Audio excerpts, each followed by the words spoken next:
troulala, troula, troula, troulala, viens faire un tour à Tripsdrill, ça ouvre dès le mois d'avril.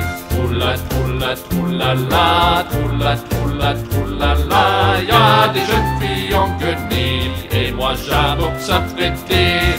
Oh oui, ça c'est sûr, ça me donne vraiment envie d'aller faire un tour à Tripsdrill. Va donc saluer Helmut, il te lâchera quelques proutes qui sentent bon la choucroute, fusant de son cul plein de croûte.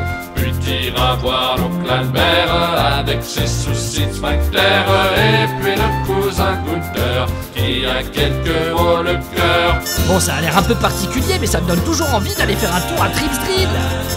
La tante, j'avoue qu'elle fait peur, je crois que c'est Jeffrey Dahmer, et les cousines simplettes vont à poil à la guinguette.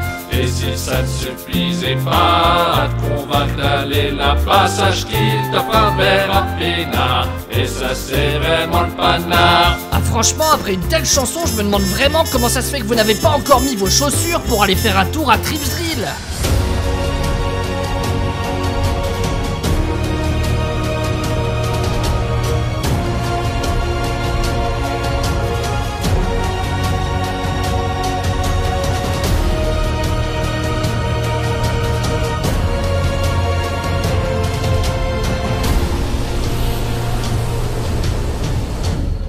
Aujourd'hui les petits potes, on se retrouve pour parler de Tripsdrill et ce parc, je suis vraiment très content de pouvoir vous en faire un épisode. Parce que oui, autant le dire tout de suite, Tripsdrill est un parc qui vaut largement son pesant de cacahuètes. Situé dans la pampa la plus totale à 2 heures de route d'Europa Park, Tripsdrill vous marquera déjà par sa situation très champêtre. Le parc étant situé dans une vallée, en contrebas d'une colline surmontée par une très jolie petite chapelle dominant un vignoble. Fondé en 1929 par Eugen Fischer, Tripsdrill est d'ailleurs toujours détenu à l'heure actuelle par la famille Fischer et est à l'origine un restaurant situé dans un moulin à vent nommé Altweibermühle, que l'on pourrait traduire par le moulin des vieilles filles. D'ailleurs, ce monsieur Fischer n'a absolument aucun lien avec son homonyme Eugen Fischer, qui était quant à lui un haut dignitaire du Troisième Reich et un anthropologue eugéniste qui pratiquait des expériences abominables sur des personnes d'ethnies diverses et variées. Bref, un mec qui était très clairement une belle pourriture. Je vous ai fait ce petit laïus étant donné que le Eugen Fischer, fondateur de Tripsdrill, est mort pendant la Seconde Guerre mondiale, et quand vous tapez son nom sur Google, et ben le premier truc qui sort, c'est son homonyme. L'autre pourriture d'Eugen Fischer est mort quant à lui en 1967.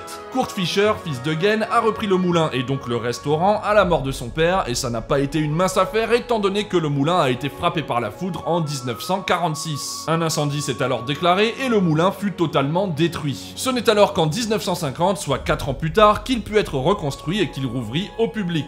En 1957, un zoo fut ajouté à Tripsdrill qui accueilla pas moins de 300 animaux, et c'est en 1960 que le parc reçut sa première attraction mécanique sous forme de locomotive à pédales. Et oui, vous ne le savez peut-être pas, mais Tripsdrill dispose bel et bien d'un zoo, encore ouvert à l'heure actuelle, zoo compris dans le ticket d'entrée que nous n'avons pas visité ce jour-là. En 1996, Kurt confia les rênes du parc à ses 3 fils, Helmut, Roland et Dieter, qui dirigent toujours le parc à l'heure actuelle, parc qui devrait vous faire penser à un certain Freizeitparkplan ou à Nigloland, en tout cas ce sont des parcs avec une envergure similaire et avec une même volonté de bien faire. Et pour savoir ce que vaut Tripsdrill, eh bien rien de plus simple, je vous laisse tout de suite avec ce que j'ai filmé et ce que j'ai monté. Changement de parc, changement d'ambiance, après le très luxuriant Europa Park, place au parc de terroir avec Tripsdrill. Et ce parc, croyez-moi, on peut vraiment considérer que c'est le plus allemand de tous les parcs allemands. Et c'est surtout un parc régi par une règle fondamentale, celle de l'équilibre. À Tripsdrill, tout est à la fois mignon, loufoque, étrange, kitsch, cocasse, amusant, et la bascule ne tombe jamais dans l'un de ces qualificatifs plus que dans l'autre. Il y a une faculté assez incroyable à rendre des trucs qui pourraient être totalement cringe ailleurs, tout à fait attachant ici. Et en cela, Tripsdrill est un parc particulièrement unique, avec un cadre absolument magnifique. J'en veux pour preuve cette très jolie chapelle située en haut de cette colline avoisinant le parc et toute tapissée de vignobles. Et pour tous les amateurs d'animatronique old school qui vont bien, sachez également que Tripsdrill est le paradis des automates AIMO qui font pchit pchit, emblématique de tous les bons parcs allemands qui se respectent. Enfin bon, le fait que ce parc soit franchement un grand cru, sans jeu de mots aucun avec le vignoble avoisinant,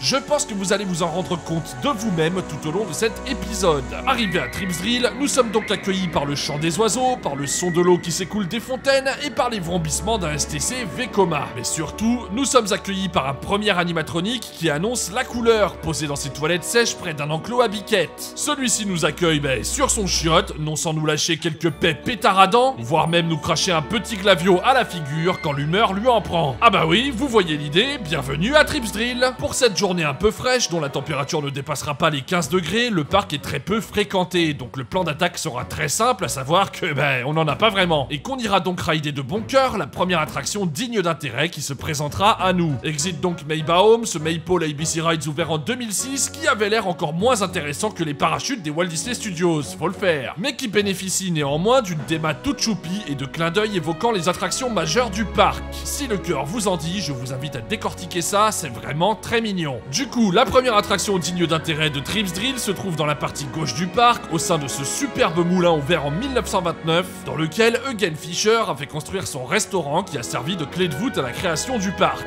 À l'intérieur de ce moulin, vous trouverez la surprise du chef, à savoir Alweibermühle, qui signifie le moulin des vieilles filles, et qui n'est autre que la plus ancienne attraction de Tripsdrill. Vous prendrez donc votre petit tapis et grimperez à l'intérieur de ce vieux moulin pour arriver sur une plateforme. Après vous être installé et après que le feu soit passé au vert, vous dévalerez le toboggan pour revenir au rez-de-chaussée. Au programme donc, une prise de vitesse très amusante, un premier virage qui donne l'impression qu'on va se péter la gueule au sein de la structure, et un fou rire inévitable à l'arrivée de cette attraction conne comme la lune qui aura su se montrer efficace. Comme quoi parfois, il n'y a pas vraiment besoin d'aller chercher bien loin. Ah bah, ça nous change du coaster ultra moderne d'Europa Park la veille, ça c'est sûr. Mais puisqu'on parle de modernité, transition toute trouvée pour vous informer que Tripsdrill n'en est pas dépourvu. Mais pour cela, je vous invite à poursuivre avec moi notre exploration de la partie gauche du parc.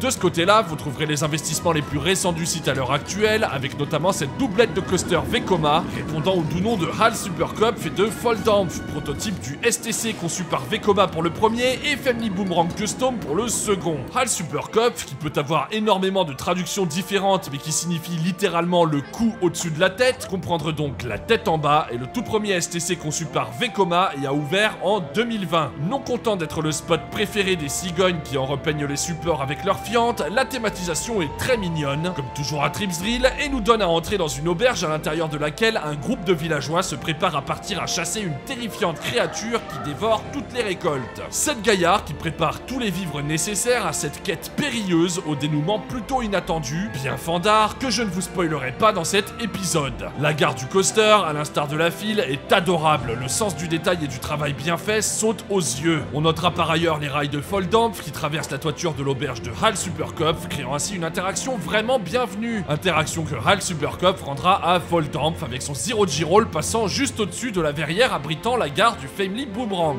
Bref, en termes d'intégration et d'interaction entre les deux machines, on est déjà sur du très haut niveau. Mais qu'en est-il ici du STC en lui-même? Déjà, niveau confort, c'est nickel. Et la barre oblige, la sensation de liberté à bord de ces trains est tout à fait agréable. Pour le reste, HAL Supercup fait un coaster long de 730 mètres, grimpe à 30 mètres de hauteur, fonce à 80 km/h et négocie 3 inversions, à savoir 2 Zero G-Roll et un Inlay Twist. Et le moins qu'on puisse dire, c'est que le coaster est à l'image du renouveau de Vekoma ces dernières années. C'est très doux, très agréable, les sensations sont variées avec notamment de jolies accélérations, du floating, des inversions dont on profite parfaitement, du S-turn et un parcours sans aucun temps mort qui sait se montrer aérien le temps d'un élément et nous emmener dans une tranchée à quelques centimètres du sol le temps d'un autre. HAL Supercup, ce ne sont pas de grosses sensations certes, mais c'est le compromis parfait entre montagne russe familiale et montagne russe sensationnelle. En somme, un coaster fédérateur sans avarice aucune qui correspond parfaitement à la cible familiale de Tripsdrill. Il s'agit donc d'un coaster tout à fait validé dans sa catégorie et en plus de ça, c'est hyper mignon. Comme vous avez pu le voir avec les rushs de HAL Supercup, le petit voisin Volldampf vient régulièrement lui chatouiller la plante des pieds avec leur parcours respectif s'entortillant l'un autour de l'autre. Volldampf, qui signifie plein gaz en français, c'est donc un Family Boomerang lui aussi ouvert en 2020. L'attraction reprend un conte dans lequel un paysan avare attache une chèvre à l'arrière d'un train pour économiser les frais de transport. Un conte qui vous est narré à travers une chanson particulièrement entêtante. Chanson qui provient d'un chant de 1850. Et là, vous pouvez me croire que ça va vraiment s'ancrer dans votre tête.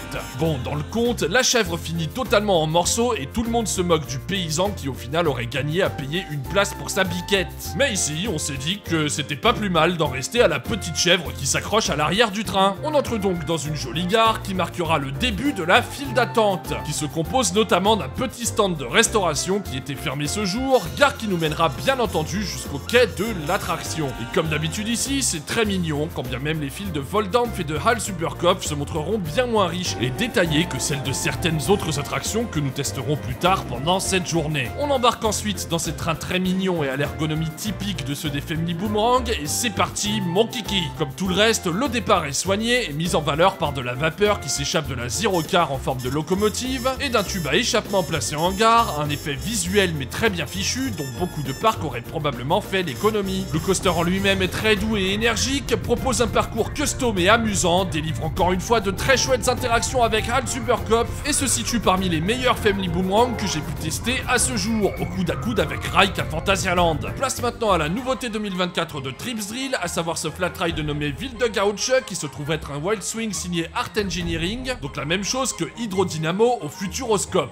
Ici, la théma n'est pas terminée, mais rassurez-vous, le parc a pour habitude d'ouvrir une attraction une année et d'en achever la théma la saison suivante. Même si là, c'est déjà très mignon ce petit wagon qui virevolte dans les airs. Côté attraction, j'ai été agréablement surpris, c'est très sautillant, très flottant, avec des petits airtime très sympas et de beaux foot choppers qui vous feront recroqueviller les jambes quand vous passerez par-dessus la pièce centrale. Bref, c'est amplement validé. Par contre, côté débit, c'est clair que c'est pas adapté à autre chose qu'un parc régional. Après ces premières réjouissances, revenons-en sur la place centrale du parc, là où se trouve le chouette restaurant dans lequel nous mangerons à midi, un restaurant service à table qui sert des plats de bonne facture à prix raisonnable, pour partir à la découverte du musée de l'armement situé en sous-sol et accessible par cet escalier. Oui, vous avez bien entendu, j'ai dit musée de l'armement. Au programme ici, de la baïonnette, du Thompson, du sniper, de l'épée, de l'ogive, de la grenade, du casque à pointe, du fusil de toutes sortes, et quelques vestiges plutôt sombres de la Seconde Guerre mondiale, un endroit qu'on ne s'attendait pas forcément à trouver en débarquant à Tripsdrill. Un peu plus loin dans ce musée, des pièces qui donnent à voir des reconstitutions de la vie d'antan, avec notamment Monsieur et Madame Schneider qui profitent amoureusement de leur souper, ces mannequins en tenue traditionnelle avec leur métier à tisser, le cordonnier qui travaille à vous faire de beaux souliers pour visiter confortablement vos parcs d'attractions préférés, la petite dame qui fait la popote dans sa cuisine un peu encombrée, ou ce groupe de musique de chambre un peu flippant qui pourra vous jouer un air de musique moyennant 1 €, mais vu qu'on n'avait rien sur nous, on se sera contenté de les regarder. Après avoir profité d'un bon repas au restaurant local dont je vous parlais un peu plus tôt, nous ne serons pas allés mouiller nos miches à bord de ce mini-flume ABC Rides nommé Mulbarfart et ouvert en 2003, qui avait d'ailleurs l'air de pas mal rincer le chaland, et nous aurons poursuivi avec Doppelter Donnerbalken, une tilting freefall conçue par Bear Rides et ouverte en 2003. Les plus perspicaces d'entre vous auront reconnu là une cousine du très vicieux Cactus de Frépertuis, qui ne paie pas de mine comme ça, mais qui vous propose une petite surprise de type tilt bien vicelard, qui donne vraiment l'impression que la nacelle est sur le point de céder, et que ce basculement est tout sauf normal. Bref, c'est toujours aussi fandard, et c'est d'autant plus chouette que la théma est ici vraiment mignonne.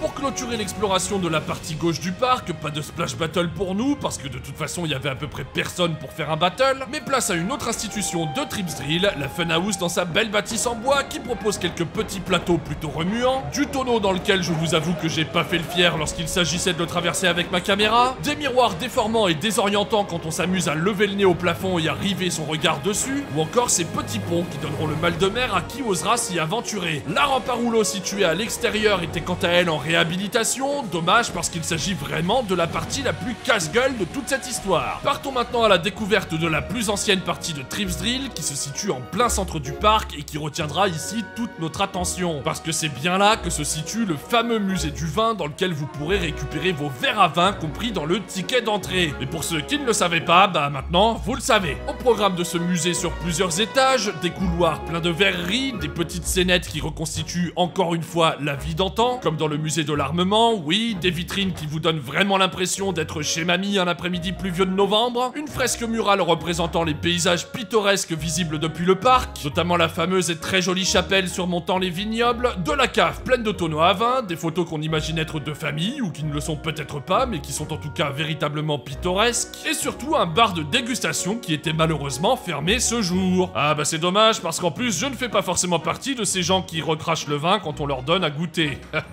Mais rassurez-vous, pour avoir la gerbe, pas besoin du bar de dégustation, ces tonneaux conçus par Metallbau Himmel ne feront largement l'affaire. Ah, Metallbau Himmel, ça faisait vraiment longtemps qu'on n'en avait pas croisé. Et maintenant, jeunes gens, j'ai l'insigne honneur de vous amener avec moi pour découvrir ce que Tripsdrill peut avoir de trucs aussi aussi creepy qu'attachant, et pour ce faire, le centre du parc saura vraiment vous satisfaire. Commençons donc par cette très jolie bâtisse mise en valeur par ce tout aussi joli parterre de fleurs. Mais dans cette bâtisse, que vous devinez assez étendue, se cache un petit show d'animatronique qui se déplace au son d'un orchestre de village. Ça se déplace bras dessus bras dessous avec tout ce qu'il faut d'étrangeté, genre t'as pas vraiment envie d'être seul avec eux à la tombée de la nuit. Je vous jure, c'est aussi amusant qu'inquiétant cette affaire, et ce qui est fort avec Trips Drill, c'est que ça ne bascule jamais d'un côté ou de l'autre. L'équilibre est toujours parfait. Poursuivons bien sûr avec Adam et Ève, et qui dit Adam et Ève dit Jardin d'Éden, donc Nahash, le serpent qui poussera Ève à croquer le fruit interdit, et qui dans toute sa fourberie vous crachera dessus dès lors que vous approcherez innocemment de la barrière pour observer la scène. Ah vraiment, celui-là, jusqu'au bout, il fera chier son monde, hein. Ce que j'adore dans ce parc, c'est qu'il vous pousse vraiment à avoir un esprit de découverte. Ici, si vous n'avez pas cet esprit de curiosité, alors vous passerez à côté de beaucoup de choses qui font pourtant partie intégrante de l'expérience Trips Drill. Par exemple, si vous tirez sur les cordes rattachées à ce puits, vous lancerez des scènes systématiquement différentes, en faisant remonter à la surface des bébés à voix d'homme qui vous raconteront des conneries avant de vous péter à la gueule. Je vais ouvrir ton ventre, sortir tes entrailles et dévorer tes organes avec une sauce au poivre. Ou vous ferez remonter des poissons dans des chaussures qui ne manqueront pas eux aussi de vous raconter n'importe quoi. Je vais te crever les yeux, puis te couper la langue et te tailler les veines pour me nourrir de ton sang. Juste à côté de ce petit puits, vous trouverez des échelles placées au niveau du balcon d'une maison. Naturellement, vous passerez à côté sans y prêter plus d'attention que ça. Mais ayez la curiosité de grimper sur ces échelles et vous déclencherez une séquence d'animatronique là aussi systématiquement différente. Et là, c'est vous et votre chance. Soit vous tomberez sur une gente dame qui vous aguichera pour la rejoindre dans sa couche en vous appelant à elle d'un geste si peu naturel qu'il en est franchement marrant. Soit vous tomberez sur une petite vieille qui vous demandera d'arrêter de venir regarder ce qu'il se passe par la fenêtre sans quoi elle vous balancera le contenu de sa marmite à la figure, soit vous tomberez sur un petit vieux qui vous sommera clairement d'arrêter de venir faire la cour à sa femme et qui vous attendra pour vous mettre un bon coup de bâton sur la tête. Bref, c'est du grand n'importe quoi, c'est du pur Trips Drill et ça fait vraiment partie de toutes ces choses loufoques faisant que j'adore ce parc. Et plus encore, vous pourrez passer à l'arrière de cette maison pour y pénétrer et y découvrir ce que j'appellerais la petite boutique des horreurs. À savoir des couloirs plongés dans le noir au sein desquels vous appuierez sur des boutons pour déclencher des scènes les unes après les autres. Vous tomberez tour à tour sur des animatroniques un brin flippants, aussi datés que fandards, avec des gestes tout aussi peu naturels que la jeune femme du balcon, mais qui sont de fait de grosses sources de rigolade. Cette femme qui ressemble plus à Jeffrey Dahmer qu'à autre chose m'aura personnellement terrifié, mais en même temps, qui ne le serait pas? La plupart des animatroniques hommes ou femmes disposent d'une voix d'homme bien rauque, ajoutant à l'effet étrange de toute cette affaire, et on a vraiment l'impression d'être dans un film d'horreur ne craignant qu'une seule chose, être enfermé dans ce bâtiment et que tous ces animatroniques plus terrifiants les uns que les autres prennent vie. On aura bien évidemment passé le bonjour au capitaine avec sa tête qui se balance d'un coup vers la gauche dans un mouvement particulièrement épique.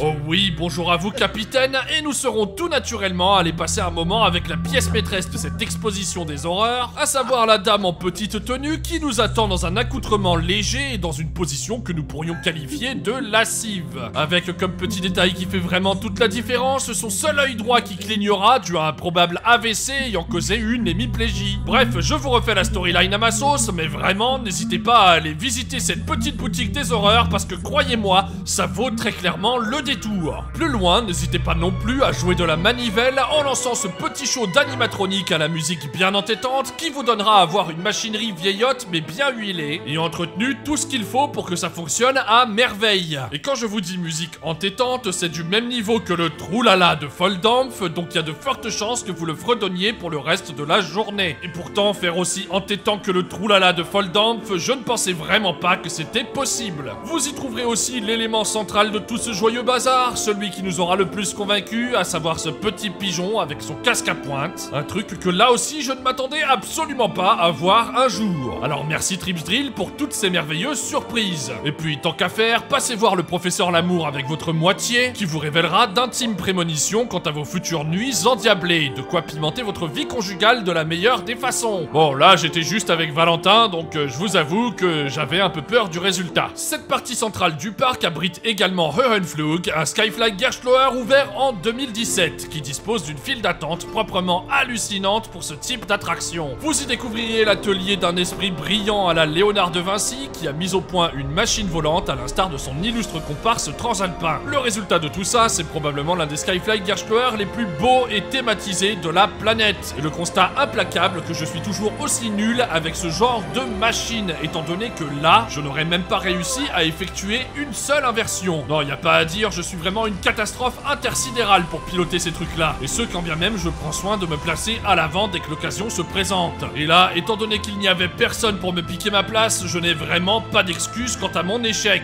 On en profite aussi pour vous montrer que le moindre petit flat est customisé, comme ce Seastorm de Searer surmonté par la chapelle emblématique qui avoisine Tripsdrill. Et pour vous signifier que d'autres shows d'animatronique sont lancés à intervalles réguliers ailleurs, avec ici ce théâtre dont les représentations ont lieu tout au long de la journée. Bon, faut clairement parler allemand pour bien comprendre toutes les conneries qui y sont dites, sinon c'est sûr que vous passerez à côté de pas mal de vannes made in Tripsdrill. Et en ce qui nous concerne, nous allons laisser de côté la partie centrale du parc dans laquelle nous reviendrons plus tard pour partir à la découverte de la partie droite, avec quelques bécanes qui nous font très clairement de l'œil. Mais avant de se lancer à l'assaut de Carraro, commençons donc avec Waschhuber Rafting, un raft AFEMA ouvert en 1996. Ici, la thématisation est très simple mais très efficace, étant donné que tout tourne autour d'un pressing disposant de machines à laver. Et pour faire sa lessive, quoi de mieux que des bassines pour la faire à l'ancienne, donc d'une bassine remplie d'eau dans laquelle on vient tremper et frotter les vêtements sales. Bah écoutez, ça tombe bien, étant donné que Waschhuber, le nom du raft pour rappel, eh bien ça veut dire bassine. C'est donc dans des bassines que vous allez embarquer pour dévaler des rapides très joliment intégrés, avec une place nette et sans chichi laissée à la végétation, avec un parcours amusant à la clé, quand bien même la majorité des effets étaient désactivés à cause des températures pas franchement dignes d'une fin de mois d'avril. Sans être le raft du siècle, Waschhuber Rafting est appréciable et c'est une attraction qu'on se doit de faire lorsqu'on se rend à Tripsdrill. Plus indispensable encore, le Flumnac du parc ouvert en 2000, qui prend place à l'intérieur de ce château et que tout passionné de parc d'attractions a déjà vu au moins une fois en photo. Parce qu'un Flum dans un tel bâtiment, très honnêtement, ça a quand même bougrement de la gueule. Ce Flum, c'est Badewannenfahrt zum Jungbrunnen, à vos souhaits les gars, un nom qu'on pourrait tout simplement traduire par voyage en baignoire à la fontaine de Jouvence. Et ça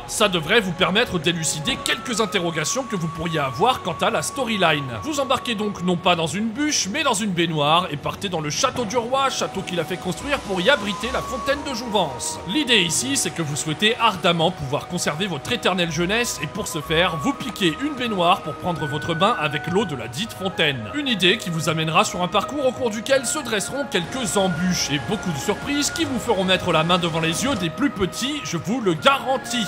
Au cours de ce périple, se manifestera en premier lieu une courte descente qui longera le château et qui nous fera plonger vers les douves, donnant à voir que l'intégration est aux petits oignons et que toute cette végétation donne énormément de cachet à l'ensemble. La suite du programme, c'est une incursion dans les sous-sols du château, sous-sol qui abrite la fameuse fontaine de Jouvence. Vous découvrirez ici, étonnés et amusés, la transformation des vieilles femmes du royaume qui, tour à tour, iront se baigner dans la fontaine pour y ressortir jeunes, pimpantes et un brin aguicheuse. J'en veux pour preuve cette femme les fesses à l'air et tout juste vêtue d'un tissu transparent ne recouvrant que le haut de son corps, ce qui peut laisser songeur quant à ses intentions. Ah bah, si vous n'aimez pas les grivoiseries, j'aime autant vous dire que cette attraction n'est pas faite pour vous. Nous grimpons ensuite un nouveau lift dans le noir qui nous amènera vers une plaque tournante, nous faisant basculer en marche arrière sur une drop qui nous fera sortir de cette première aile du château. Puis, après que notre embarcation soit retournée sur une nouvelle plaque tournante pour nous remettre à l'endroit, nous grimpons le dernier lift du Flum pour arriver au niveau des cimes du Bobsled Gerstloer dont nous parlerons après, dans un canal qui offre une très belle vue sur le reste du parc ainsi que sur la campagne environnante. Pas de temps à perdre, nous nous apprêtons à traverser les tours du château qui donneront à voir une nouvelle scène grivoise avec ce chevalier tout heureux de se baigner avec l'eau de la fontaine qui reprend de sa fougue et de sa vigueur de jeune étalon pour aller satisfaire la jante dame qui l'attend impatiemment dans son lit à baldaquin. Ah bah oui, c'est un Flum scabreux, on pourrait même dire que cette attraction est au Flum Ride ce que la chanson paillarde est à la culture. Allez, dernière vue sur la campagne environnante et sur Carraro avant que nous arrivions au sommet de la dernière descente du parcours, une descente haute de 20 mètres avec une réception humide mais pas trop. En tout cas, tout ce qu'il faut avec les températures que nous connaissons aujourd'hui. Badewannenfahrt zum Jungbrunnen, c'est aussi rigolo que son nom est compliqué et c'est donc une nouvelle valeur sûre lorsqu'on se rend à Tripsdrill. Alors surtout,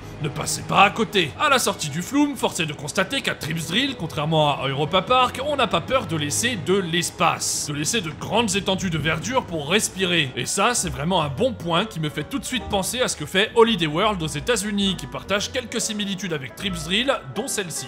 Oui, parce que c'est vrai qu'à Europa Park, il y a un petit côté où on a envie que chaque centimètre carré soit occupé par quelque chose. À Tripsdrill, force est de constater que la philosophie est tout autre. Et on sent que ce n'est pas vraiment par faute d'argent, mais que c'est plutôt par volonté. Place maintenant au voisin du Flume, qui n'est autre qu'un coaster historique, parce que oui, il n'y a pas besoin d'être un Wooden des années 20 pour être un coaster historique. Xengde Zhao, c'est son nom, et ce bobsled Gerstlauer, ouvert en 1998, est le tout premier coaster à avoir été conçu par Gerstlauer. Pour ce faire, les Allemands se sont entourés d'un autre Allemand, le vénérable Werner Stengel, qui a ici revu à sa sauce le concept de Wild Mouse. Mais avant de parler davantage du coaster, passons par la très jolie file d'attente, qui profite d'ailleurs de l'espace laissé dans le sous-sol du Flume pour insérer la dite file. Et là, je vous avoue que l'ensemble dispose d'un aspect hypnotisant et apaisant qui a tout à fait bien fonctionné sur moi. À ce jour-là, en plus, il y avait absolument personne, donc ça laisse véritablement le temps d'en profiter et ça fait du bien. Embarquons maintenant dans ces trains en forme de luge et laissons-nous porter par la toute première montagne russe Gerstlauer jamais conçue. Comme je vous le disais en préambule, Xengde Zhao a été designé par Werner Stengel, qui a repris le concept de Wild Mouse pour dessiner la première partie du layout tout en épingle, zigzagant au-dessus des tours. Et le moins qu'on puisse dire, c'est qu'on sent tout de suite la différence, étant donné que le coaster est ici agréable et ne souffre pas d'un excès de jets latéraux qui semble parfois un peu hors de contrôle sur les modèles type Zamperla ou Reverchon. Le parcours s'entremêle avec celui du Flume et nous amène ensuite nous perdre entre les tours du château, dans des hélixes bien fournis en jets positifs, entrecoupés par de très chouettes changements de direction, passés avec suffisamment de fluidité pour qu'on puisse totalement relâcher le corps et se laisser porter, mais avec suffisamment de vitesse pour que c'en soit surprenant. Tout cela précède de jolis bunny up eux aussi très bien intégrés, comme c'est de coutume ici, qui nous mèneront ensuite vers la dernière partie du parcours, dans des tranchées toutes végétalisées et encore une fois parfaitement intégrées. Xengde Zhao, pour un essai, c'est une franche réussite. C'est un petit coaster familial qui fonctionne tout à fait bien, avec de chouettes sensations et qui a pour lui d'être qui plus est très joli. Bref, c'est une nouvelle fois validé. Après avoir fait un tour du côté de l'aire de jeu toute choupie qui aurait fait fondre en larmes Emmerich, qui a une grande passion pour les aires de jeu, attaquons-nous à un autre coaster qu'on pourrait également qualifier d'historique. Et ce coaster, c'est Mammut, le tout premier wooden coaster à avoir été entièrement réalisé par des entreprises allemandes. En effet, le coaster a été designé par Werner Stengel, encore lui, a été réalisé par Cordes-Holzbau, tandis que la programmation et les trains ont été réalisés par Gerstlauer. Que vaut donc ce premier wooden réalisé par un trio 100% allemand? C'est ce que nous allons voir dans un instant. Commençons par parler du nom du coaster, qui n'a rien à voir avec le gigantesque mammifère préhistorique, mais qui est en fait la contraction du mot Mammutbaum, qui signifie séquoia en allemand. Rien d'étonnant alors à ce que la thématisation tourne autour d'une scierie découpant du bois à tour de bras. Suffisamment pour que la machinerie devienne complètement folle pour vous envoyer valdinguer sur votre bûche de bois, comme vous pourrez le constater dans une jolie séquence comportant tout ce qu'il faut de détails se situant avant le lift. On aura également une petite pensée pour ce grand trublion de Dirkower qui, après avoir dévalé en roller les pentes de Xengde Zhao, s'était lancé quelques années plus tard sur celle de Mammut. Maintenant, il s'agit de savoir si ça fait plus simple ou pas, et là,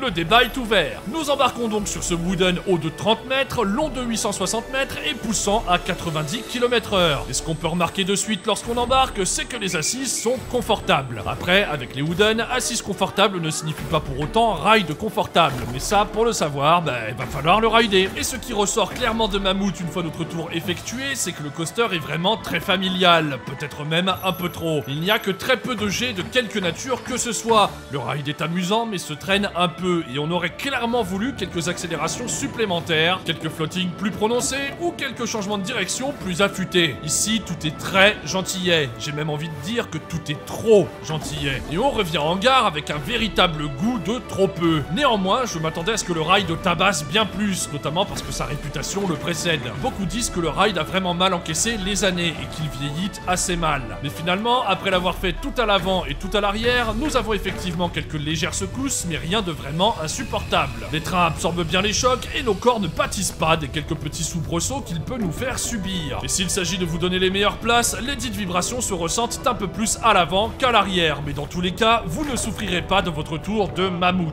Ou alors, on a vraiment eu de la chance. Pour effectuer la transition entre les deux gros coasters de la partie droite du parc, allons nous faire rincer l'oignon par cette petite aire de jeu aquatique qui saura satisfaire à 300% vos gamins, quelles que soient les températures. Et attaquons-nous ensuite à la dernière grosse attraction de ce quartier du du parc. Celle-là, difficile de passer à côté, c'est Carraro, un Infinity Gearschauer ouvert en 2013. Comme partout ailleurs à Tripsdrill, la file d'attente de l'attraction est chiadée et nous laisse à découvrir la chambre d'un inventeur un peu farfelu, mais aussi son atelier dans lequel il a conçu une étrange machine autopropulsée. Une théma toute mignonne qui propose qui plus est l'un des plus beaux test sites que j'ai pu voir à ce jour, donnant vraiment la certitude que le sens du détail de Tripsdrill est ancré dans leur ADN. À eux, ils peuvent vraiment pas se dire bah écoute, on va acheter un ride à poil et on va le poser là. C'est vraiment pas un truc qu'ils peuvent faire, ça. Nous pouvons aussi parler des trains comportant Alléluia des lap bars, des trains au design rétro-futuriste particulièrement réussi, disposant d'un éclairage se déclenchant dès que le train revient en station, avec notamment ses réacteurs à l'arrière qui apportent beaucoup de cachet à l'ensemble. Ah, ça y a pas à dire, c'est du beau travail, mais faut aussi avouer que le parc nous y a habitués au beau travail.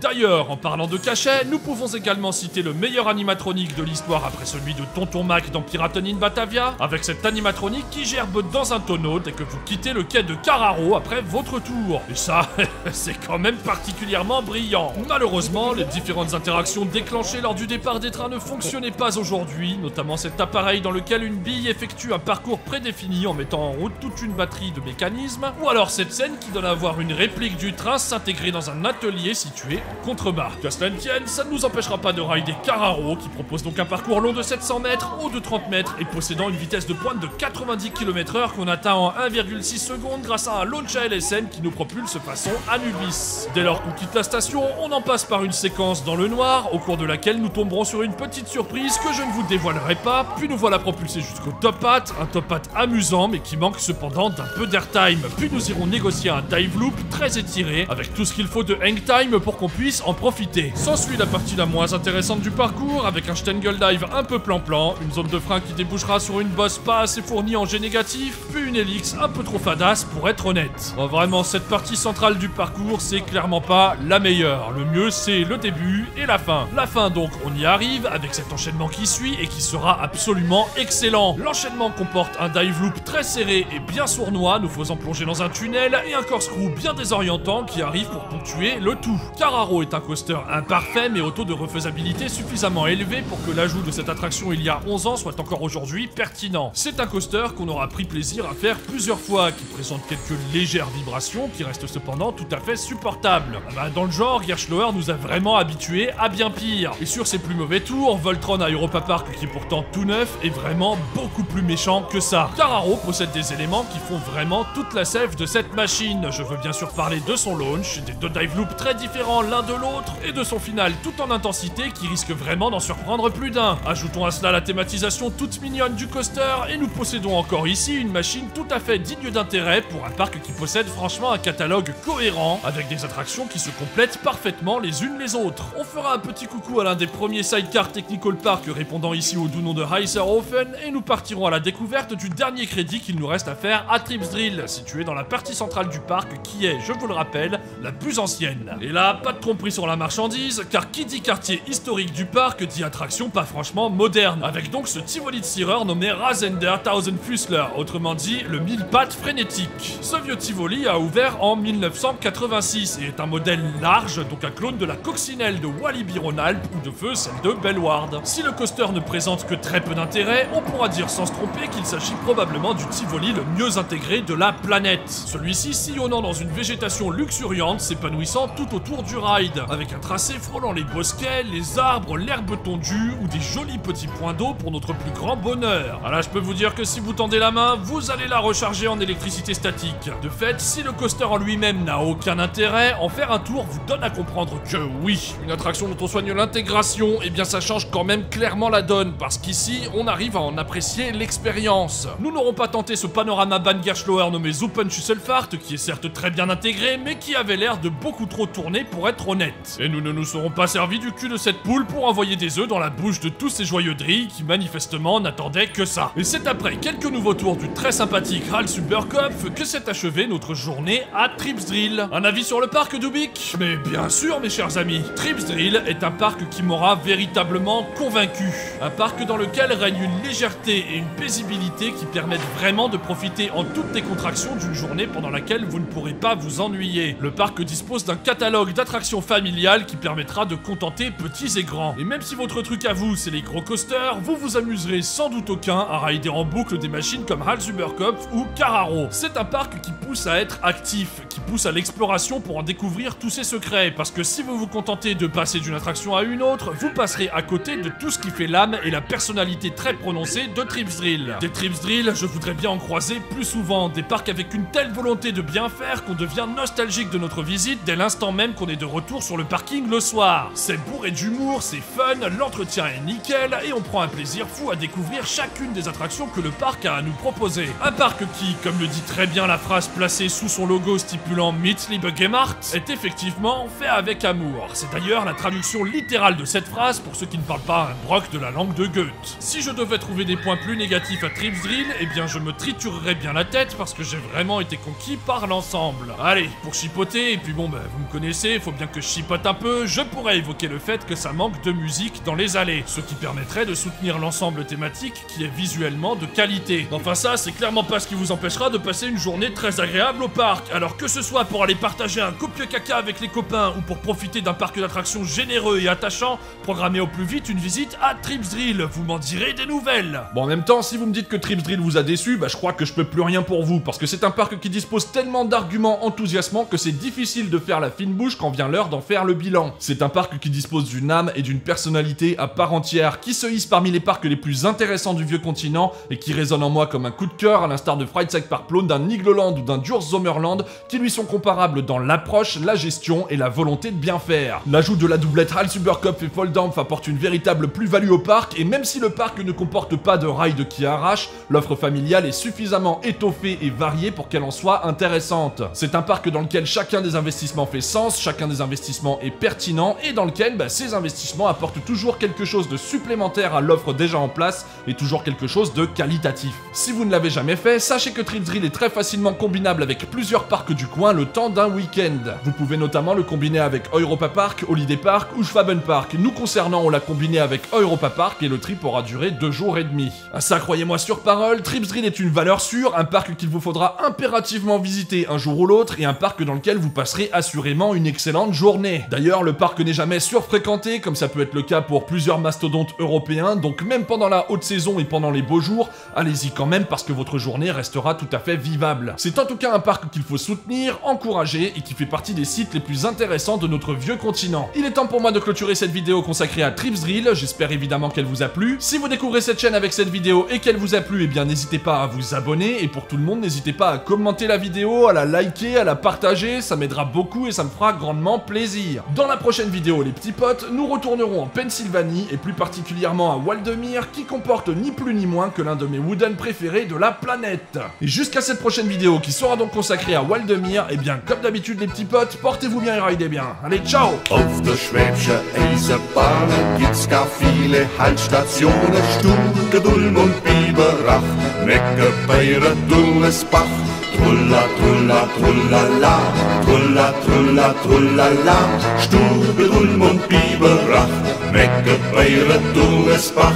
Auf der Schwäbische Eisenbahn wollen wir mal ein Beile fahren, grad ein Schalter luft der Hut. Ein Billettli sind so gut. Trulla, Trulla, Trullala.